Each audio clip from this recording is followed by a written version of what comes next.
Então, eu vou passar a palavra agora, para inicialmente falar, o doutor César Vergara. O Vergara é o advogado da FENASP e advogado das afiliadas da FENASP. Doutor Vergara. Bom dia a todos. Aperta aqui, peraí, aperta aqui. Bom dia a todos. Eu cumprimento, antes de mais nada, os integrantes da mesa. Agradeço o convite, doutor Paulo Brandão. E saúdo, então, os integrantes da mesa, na pessoa da doutora Geralda, estendo aos demais. É uma satisfação estar com vocês aqui, em que pese seja um momento difícil. Por que um momento difícil? Porque nós estamos assistindo agora uma espécie da cereja do bolo, né, de um processo longo de desmantelamento da Previdência Privada Complementar Fechada. O que nós vemos assistindo nos últimos anos, nada mais é isso. É uma espécie de plano articulado para acabar com a Previdência Privada Fechada no país. Isso vocês todos já vêm sentindo desde aquela luta inglória que nós tivemos a respeito da competência material da Justiça do Trabalho, quer dizer, quando teve aquela briga lá no Supremo Tribunal Federal para se manter a competência do julgamento das causas na Justiça do Trabalho, e os processos passaram a ser julgados na Justiça Comum, né, por declínio de competência.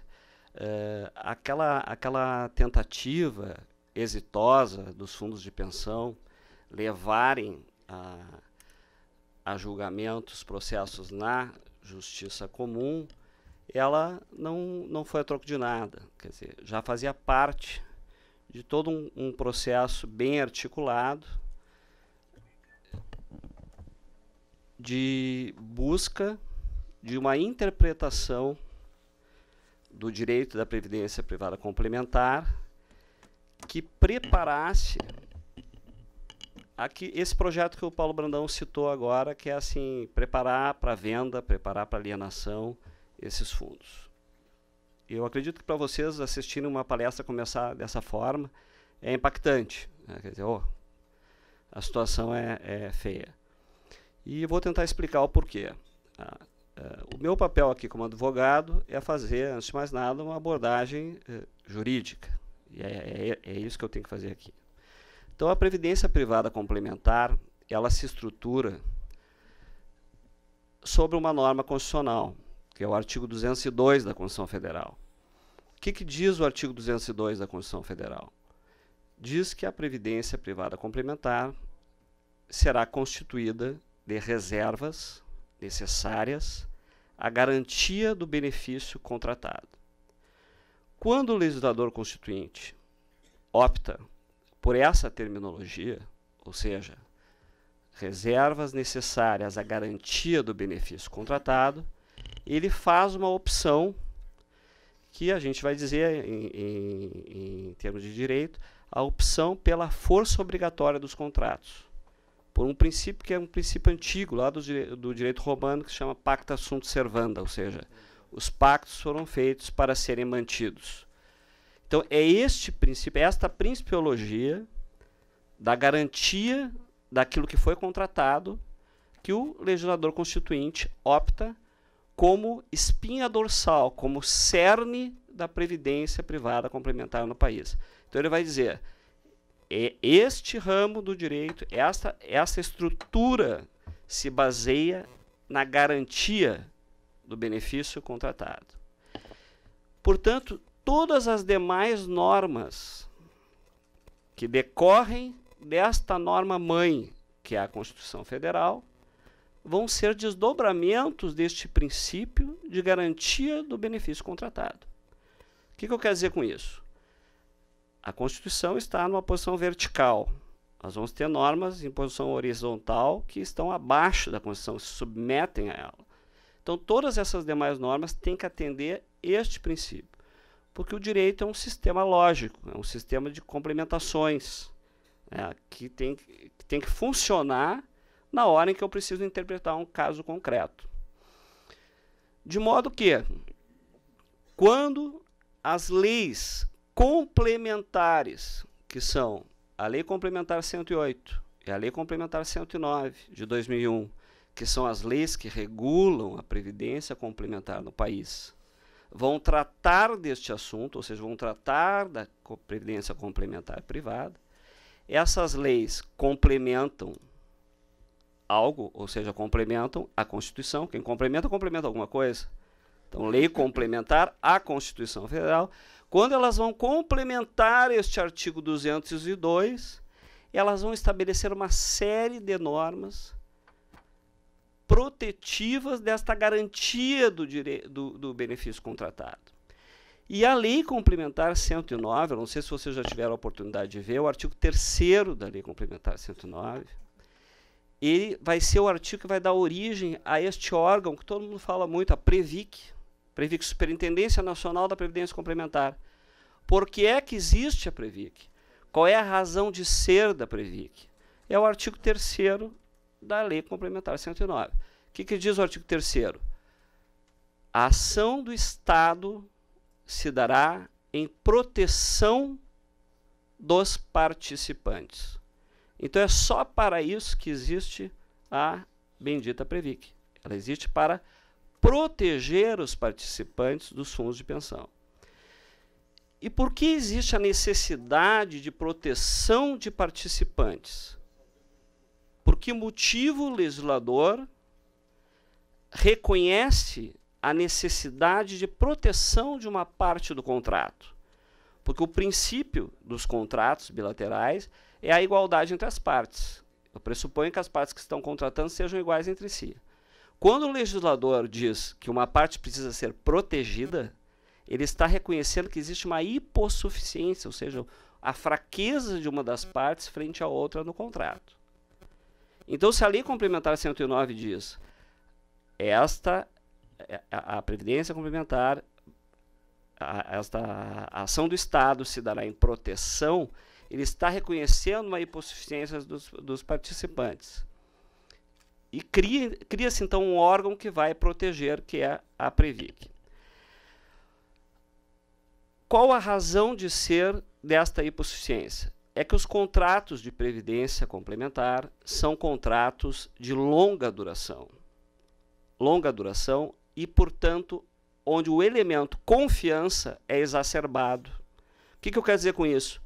Cada um dos senhores, quando contratou o seu benefício de previdência privada com a Petros, lá há 30 anos atrás, 40 anos atrás, acreditou, confiou que se tivesse o seu salário reduzido mensalmente, mediante contribuições para aquele fundo seria bem administrado, honestamente administrado, escorreitamente administrado, de modo que na sua velhice, teria um benefício garantidor de uma vida digna, com boa saúde, com tudo que tem direito na aposentadoria, proporcional ao benefício definido contratado, certo? Então, por isso confiou, e esse elemento confiança, ele é juridicamente contemplado e tutelado. Então, a Constituição vai dizer, aquele contrato em que este cidadão confiou há 30 anos atrás, tem que ser garantido com reservas necessárias para isso. Isso é previdência complementar privada fechada. Isso é previdência complementar. Previdere. Ver antes do que acontecerá depois. Isso é previdência. Então, pessoal, eu não quero ser muito assim doutrinário aqui e tal, mas eu tenho que também respeitar essa casa. Isso aqui é a OAB. Nós estamos fazendo aqui um encontro que inclusive vai dar horas-aula para estagiários e estudantes de direito.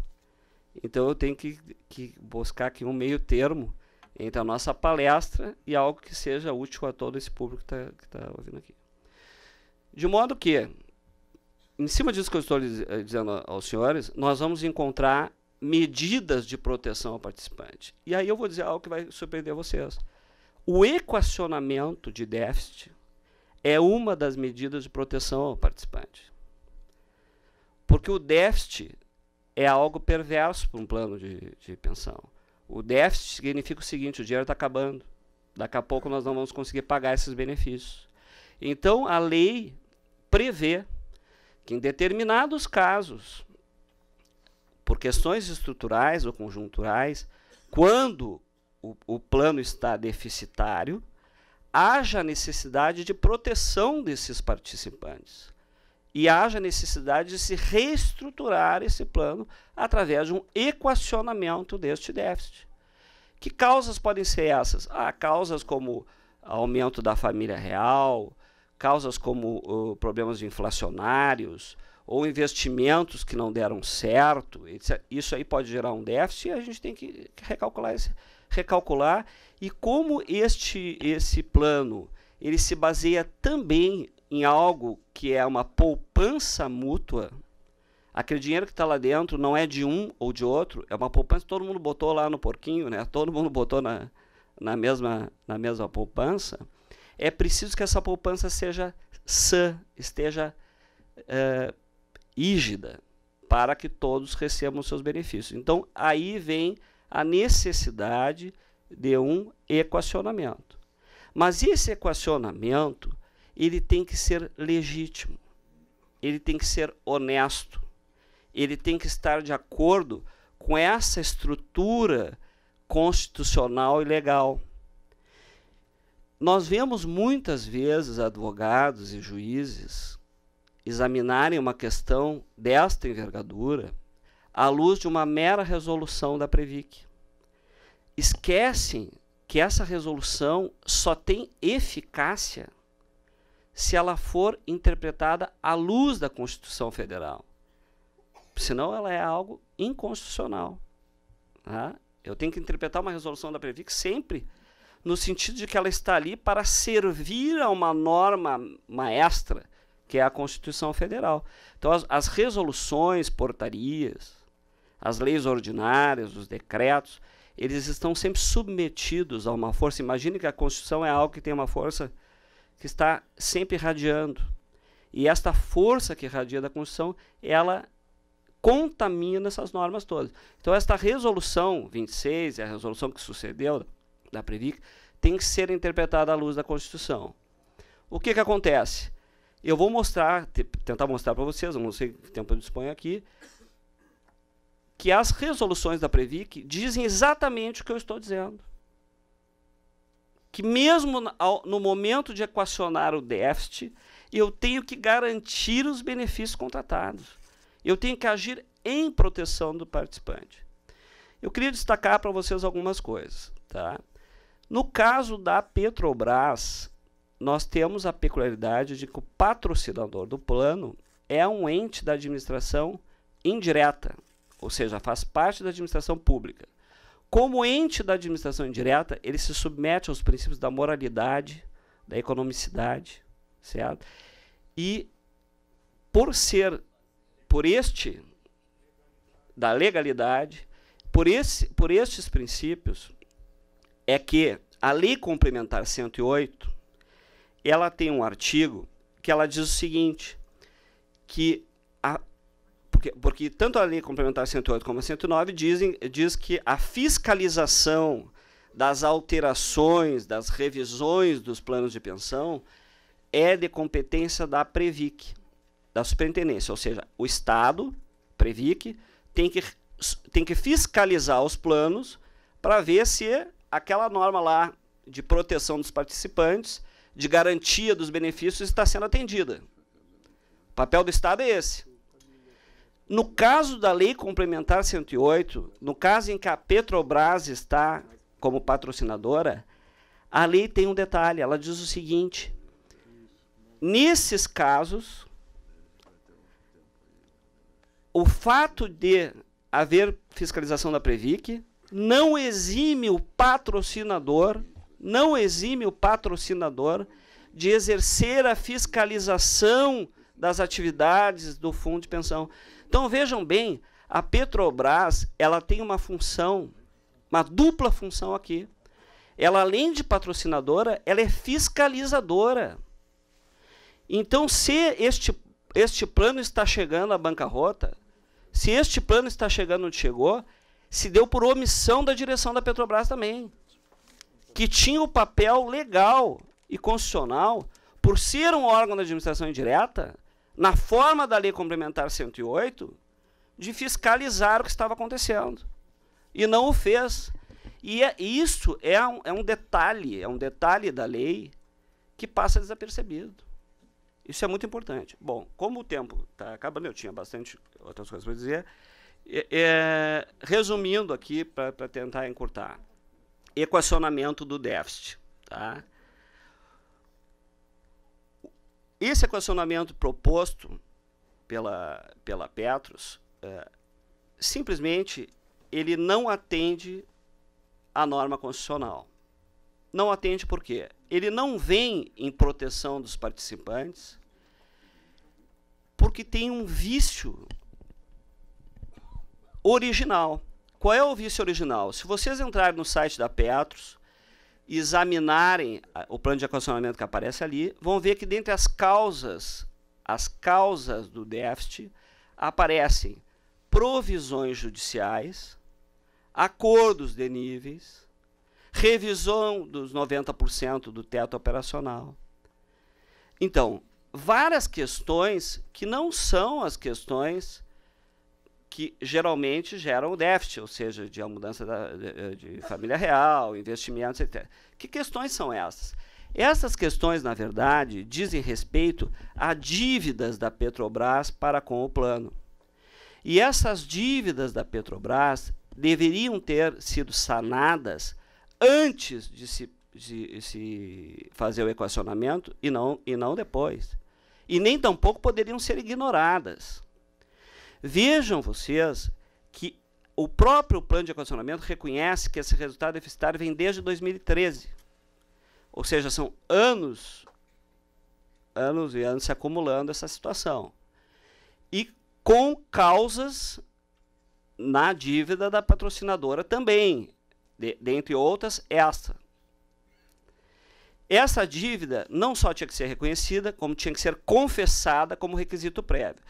Aqui nós podemos fazer uma interpretação analógica, e que deveria ser feita e pode ser provocada mediante ação judicial, que eu vou, antes de encerrar, dizer quais são as ações que a FENASP vem tomando, com a própria resolução, a resolução 22 do CNPC, 22 de 25 de novembro de 2015, que no parágrafo 7 do artigo 25, diz o seguinte: remanescendo o déficit a equacionar de responsabilidade do patrocinador em situações de duração do passivo igual ou inferior a 4 anos, que é o caso, a FPC deverá apresentar ao órgão de fiscalização e supervisão contrato de dívida reconhecido em cartório com garantia real em valor no mínimo equivalente ao respectivo déficit remanescente no plano de benefícios.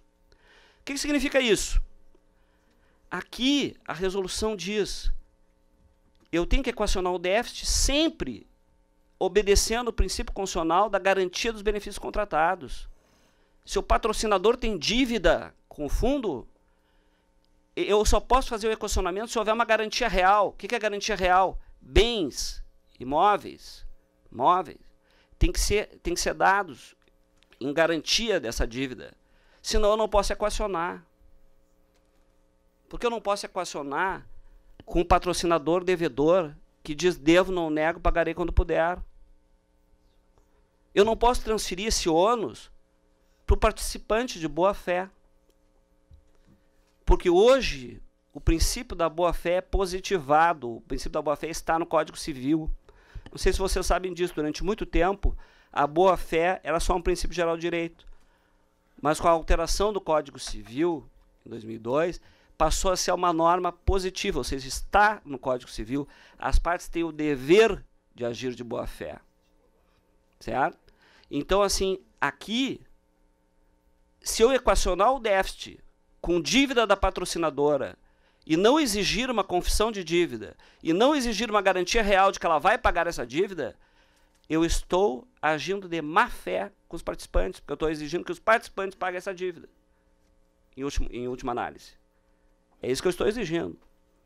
Então, aqui já, eu estou só pontuando aqui uma questão que é clara da ilegalidade da forma como esse equacionamento está sendo feito.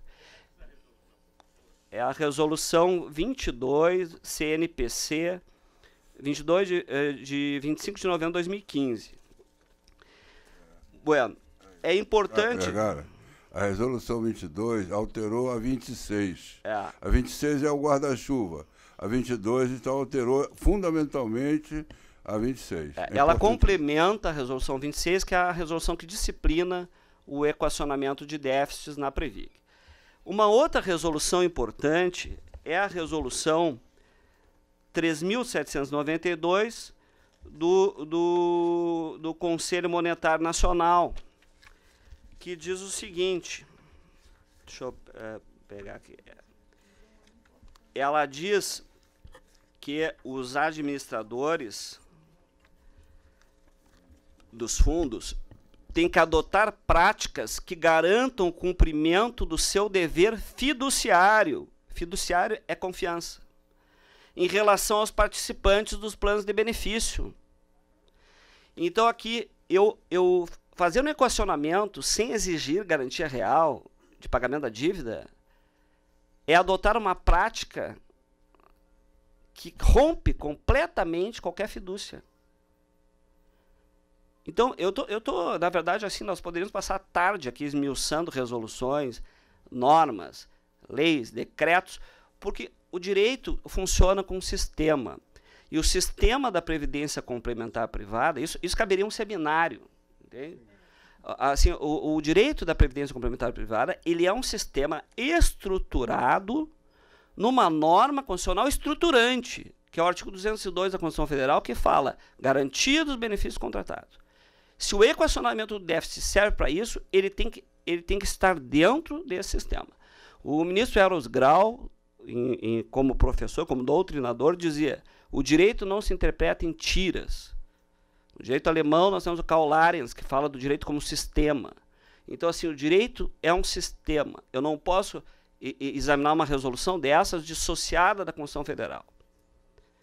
De modo que esse equacionamento da Petros da forma como proposto, é absolutamente inconstitucional, na medida em que ele ignora a dívida confessada, por exemplo, das ações em que a Petros foi condenada em caráter solidário com a Petrobras, com a BR Distribuidora, naquelas ações de níveis, ações de revisão do benefício inicial, ações de PCSR-MNR, todas essas ações trabalhistas, na Justiça do Trabalho, o fundo era condenado em caráter solidário com a Petrobras, com o patrocinador. Havia condenação solidária. O que aconteceu? Na hora das execuções, a Petros arcou sozinha com as condenações. Ia lá e pagava o valor das condenações. Qual seria a consequência jurídica normal? Normal seria o seguinte: quando nós temos uma condenação solidária, a solidariedade ela se caracteriza pela unicidade de vínculo contratual. O que eu quero dizer com isso? Os devedores solidários, ambos são obrigados a pagar a dívida. Cabe ao credor escolher quem ele quer executar. Eu posso escolher um ou outro. Se eu executo a Petros e a Petros vai lá e paga integralmente a dívida, isso extingue a obrigação, ou seja, o credor não pode mais cobrar da Petros, a obrigação foi extinta, mas a Petros que pagou a dívida tem o direito de regresso contra o outro devedor solidário. Ela pode cobrar da Petrobras a sua cota à parte, os seus 50% da dívida. Ela não fez isso em momento algum, nem com a BR, nem nada disso.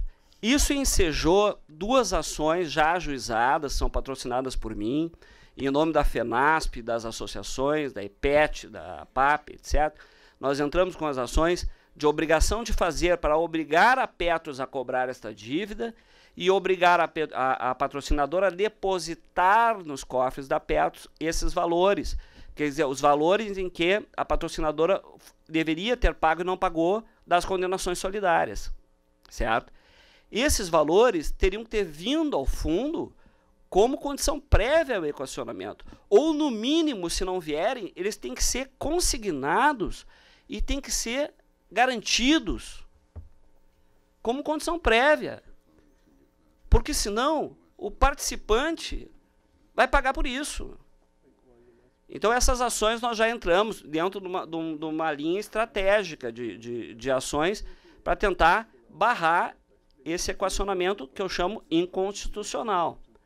Existem N outras dívidas, quer dizer, a dívida, a própria questão, nós temos ações em andamento, por exemplo, a ação do grupo pós-82. O que é a ação do grupo pós-82? O pessoal que entrou na Petros depois do ano de 82, entrou submetido a um decreto que estabelecia um teto de contribuições igual a 3 vezes o maior teto de contribuição do INSS. Esse decreto foi revogado no ano 2000. Ora, quando ele foi revogado no ano 2000, desapareceu do mundo jurídico o decreto que obrigava aquele teto. Obviamente, a partir dali, o participante poderia contribuir mais do que ele contribuía. Não é? Seria a consequência natural. O próprio departamento jurídico da Petros alertou a fundação disso, disse, olha, a partir de agora não tem mais óbice legal nenhum a essas contribuições. O que fez a fundação? A fundação não recebeu essas contribuições, ela continuou limitando as contribuições do pessoal que tinha entrado depois de 82. Vocês sabem por que isso aconteceu? Porque a partir da lei complementar, a partir do ano 2001, se estabeleceu a contribuição paritária entre patrocinador e participante. E aí a patrocinadora, que tinha o dever de agir com moralidade, legalidade, etc., o que ela faz? Ela diz, eu não coloco mais 1 centavo nesse fundo. Eu não vou aumentar minhas contribuições. Portanto, não libera este teto. Se tivesse liberado, teria entrado mais dinheiro no fundo. Porque como isso é um pacto entre gerações, o pessoal pós-82 vai se aposentar bem mais lá adiante. Teria dinheiro nesse fundo. Nós temos 2 ações, uma que eu patrocino em nome da APAP, outra em nome da EPET, tentando romper essa barreira do teto. Então, assim, bastava que a Petros fizesse um acordo nessas ações, aceitando as contribuições pregressas do grupo pós-82, entraria uma enxurrada de dinheiro dentro da Petros. Então, essas questões todas são prévias ao equacionamento. Tá? Lamentavelmente, o tempo é curto.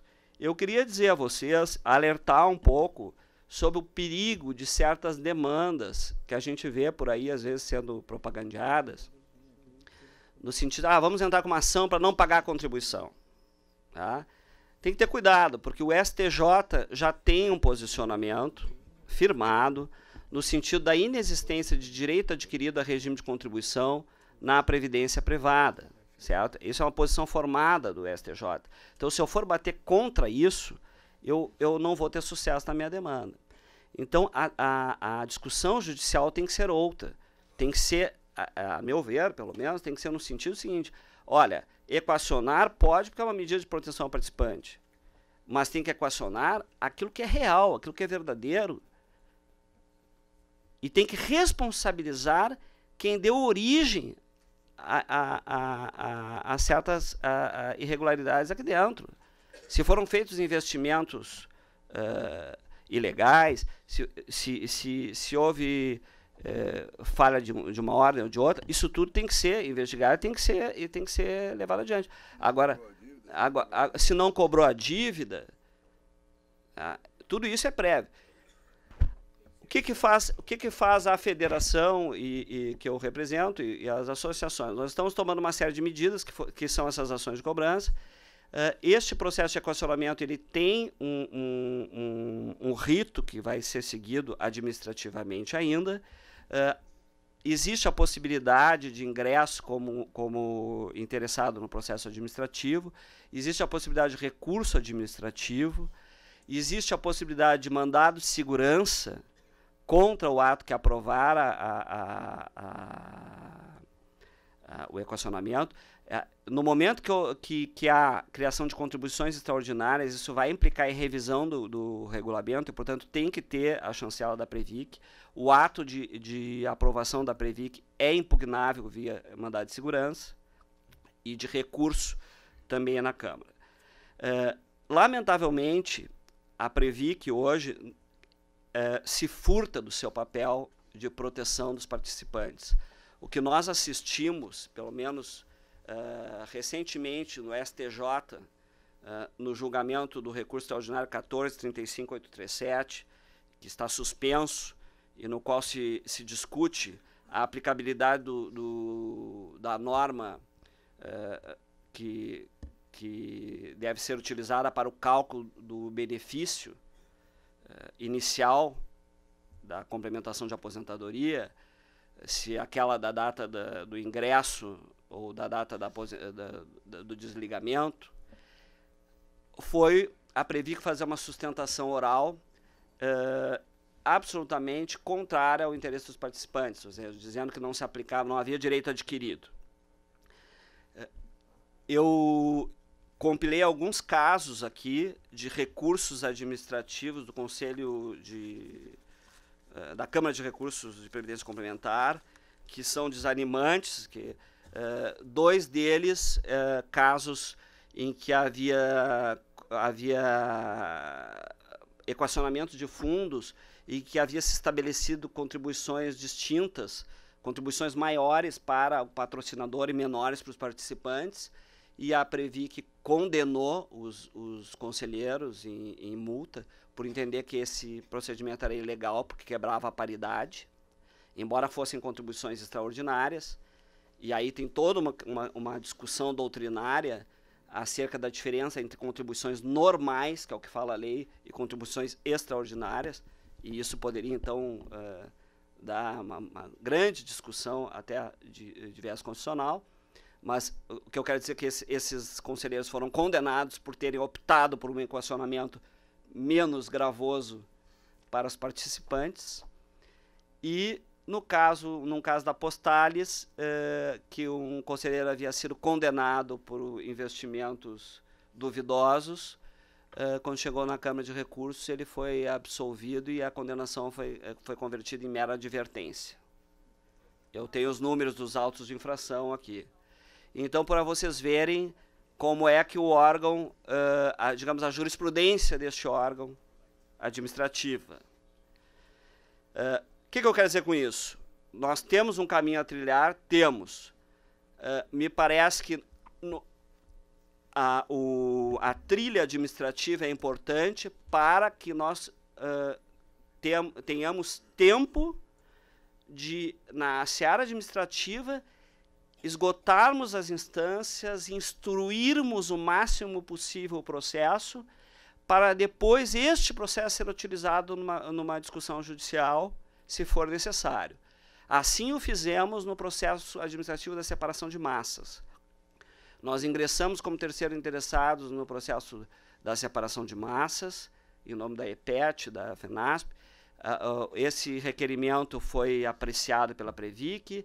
Não atenderam o pedido de extinção do processo administrativo, mas atenderam o nosso pedido de que se analisasse a documentação toda juntada. Fizemos recurso administrativo foi acolhido só para isso, para que se examinasse a documentação. É aquela história da fábula de La Fontaine, né, em Riacho de Lobo, o cordeiro não vai beber. Quer dizer, nós não temos a esperança de que a Previc, essa altura do campeonato, vá atender os interesses dos participantes, porque existem interesses muito maiores que estão por trás dessa situação toda.